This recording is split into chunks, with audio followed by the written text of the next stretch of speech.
ఎన్నికలకు ముందు ఓట్లకు ముందేమో మొదటి మోసం, లోక్సభ ఓట్లకు ముందేమో దేవుళ్ళ మీద ఓట్లు పెట్టి రెండో మోసం, కేసీఆర్ మీదనేమో ద్వేషం, సకల జనులకు మోసం. ఇది ఓవరాల్గా చూసినట్టయితే ఈ ప్రభుత్వం యొక్క పాలసీ.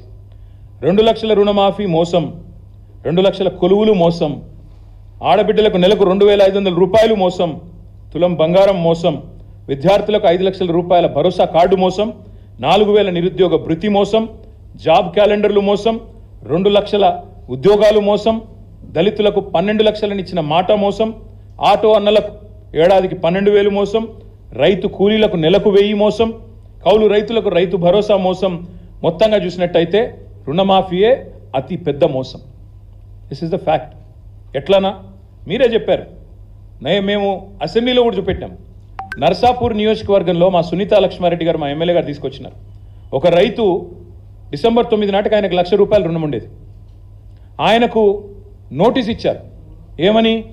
మీకు ఇప్పుడు రుణమాఫీ కావాలి అంటే మీరు డిసెంబర్ 9 నుంచి ఈ రోజు వరకు ఏదైతే ఇంట్రెస్ట్ జమ అయిందో, మిత్తి జమ అయిందో 9,000 రూపాయలు, అది కడితేనే మీకు రుణమాఫీ చేస్తాం. ఎవరి వల్ల అయిందండి ఈ జాప్యం? మీరే చెప్పారు కదా డిసెంబర్ 9 నాడు రుణమాఫీ చేస్తా అని.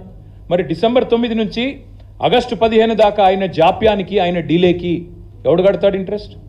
రైతు కట్టాలా, ప్రభుత్వం కట్టాలా? మేము ప్రభుత్వాన్ని అడిగినాం. This is your mistake. ఇది మీ తప్పు, ఇది మీరు చేసిన జాప్యం, మీరిచ్చిన మాట మీరు తప్పుతున్నారు, కాబట్టి మీరే కట్టాలని చెప్పి అడిగినాం. అడిగితే సమాధానం లేదు, సమాధానం రాదు. మీరే కదా బిల్డప్ ఇచ్చింది. ఒక ఏడాది కడుపు కట్టుకుంటే 40,000 కోట్లు రుణమాఫీ చేయడం ఈజీ అని. మరి ఎందుకు కట్టుకోలేదు? ఇవాళ అడుగుతా ఉన్నాం. ఇంకొక మాట, అతిపెద్ద మోసం అని ఎందుకంటున్నా అంటే, బడ్జెట్లో చెప్పింది 26,000 కోట్లు అని, క్యాబినెట్ తీర్మానం 31,000 కోట్లు. మొదలు చెప్పింది 40, క్యాబినెట్ 31, బడ్జెట్లో 26. ఆఖరికి నిన్న వైరాలో ఖమ్మంలో ఎక్కడైతే పోజులు కొట్టి ముఖ్యమంత్రి గారు మాట్లాడిన మాటలు అవుతున్నాయో, మొత్తం కలిపి నిన్నటి వరకు జరిగిన రుణమాఫీ ఎంత అంటే కేవలం 17,934 కోట్ల రూపాయలు మాత్రమే. ఎంతమందికి అయింది రుణమాఫీ? 22,37,848 మంది రైతులకు మాత్రమే. మళ్ళొకసారి చెప్తా ఉన్నా, 17,934 crore ఓన్లీ నిన్నటిదాకా జరిగింది. ఎంతమందికి అయింది? 22,37,848 ఫార్మర్స్ మాత్రమే. ఇది చేసి 15 ఆగస్టు లోపల పూర్తి చేస్తామని దేవుళ్ళ మీద ఒట్టుబెట్టి మళ్ళీ చిల్లర మాటలు, చిల్లర కూతలు.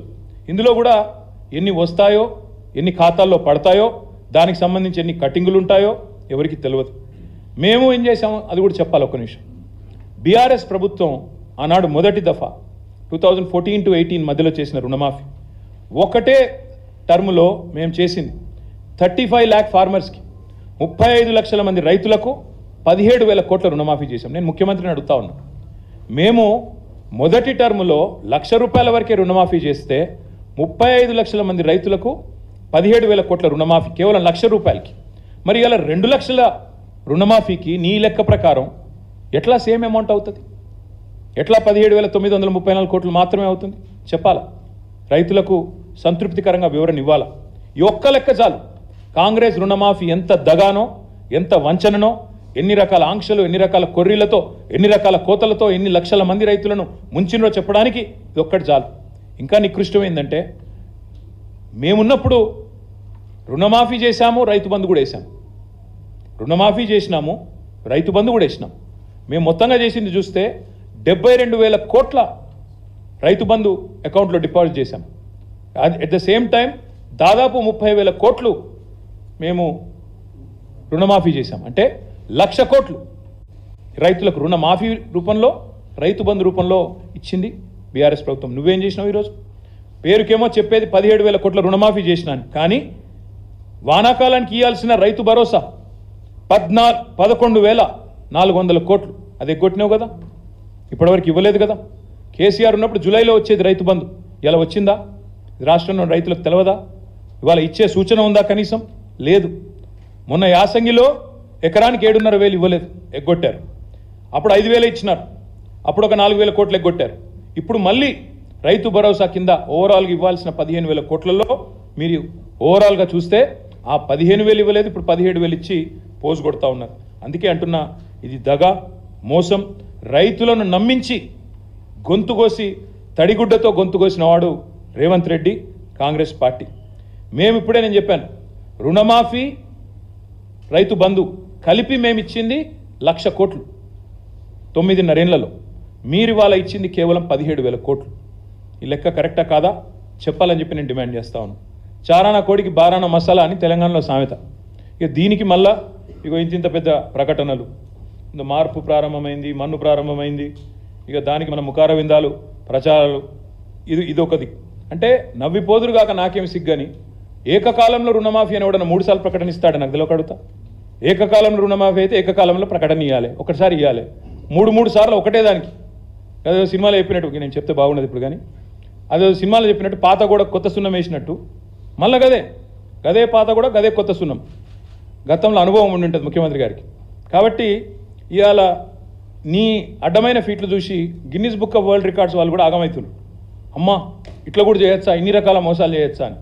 అట్లాంటి పరిస్థితి ఉన్నది ఇవాళ. నేను ఇవాళ ముఖ్యమంత్రి గారు నేను ఒకటే అడుగుతా ఉన్నాను.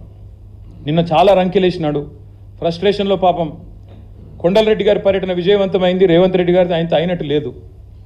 ఆస్ట్రేలియా పర్యటన కొండలరెడ్డి గారిది బాగా విజయవంతం అయినట్టుంది, చూస్తుంటే వర్కౌట్ అయినట్టుంది.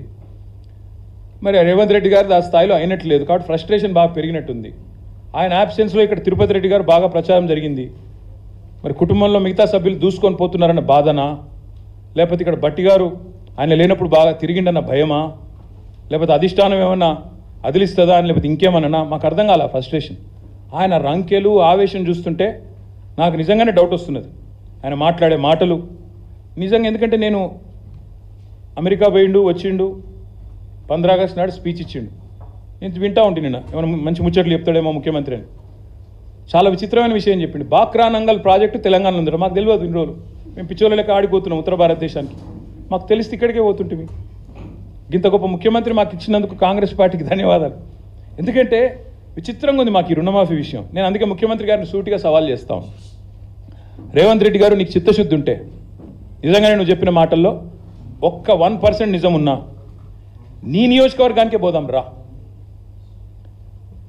సెక్యూరిటీ లేకుండా, భద్రత లేకుండా రా, మీడియాని తీసుకొని పోదాం. మీడియాని తీసుకొని మంచిగా లైవ్ టెలికాస్ట్ కిట్లను తీసుకొని పోదాం. నీ కాన్స్టిట్యున్సీకి పోదాం. ఊరు కూడా నీ ఇష్టం, మండలి నీ ఇష్టం, ఊరు నీ ఇష్టం. రైతు వేదికలు కట్టిండు కేసీఆర్, మంచిగా రైతులను కూర్చోబెట్టు. ఒక్క రైతు వేదికలో నన్న రైతులు కనుక 100% రుణమాఫీ అయిందంటే నేను అక్కడే నా రాజీనామా పత్రం స్పీకర్ గారికి పంపిస్తా, రాజకీయం వదిలేసి శాశ్వతంగా ఇంట్లో కూర్చుంటా. ఒక్క ఊర్లో, ఏదన్నా ఒక్క ఊర్లో చెప్పిస్తావా?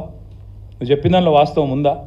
నువ్వు చెప్పిన లెక్క ప్రకారం రైతులు రుణమాఫీ జరిగిన విషయం వాస్తవమే అయితే కొడంగల్లో ఏ ఊరో నువ్వే డిసైడ్ చేయి, పోదాం. కేవలం కొడంగలే కాదు, మేము వదిలిపెడతా అనుకుంటున్నామేమో. మా నాయకులందరికీ నేను ఈరోజు పిలిపిస్తా ఉన్నా ఈ పత్రికా సమావేశం ద్వారా. రాష్ట్రంలోని ప్రతి నియోజకవర్గంలో మేము చాలా ఊర్లు తిరుగుతాం ఇప్పటి నుంచి. ఈ పచ్చి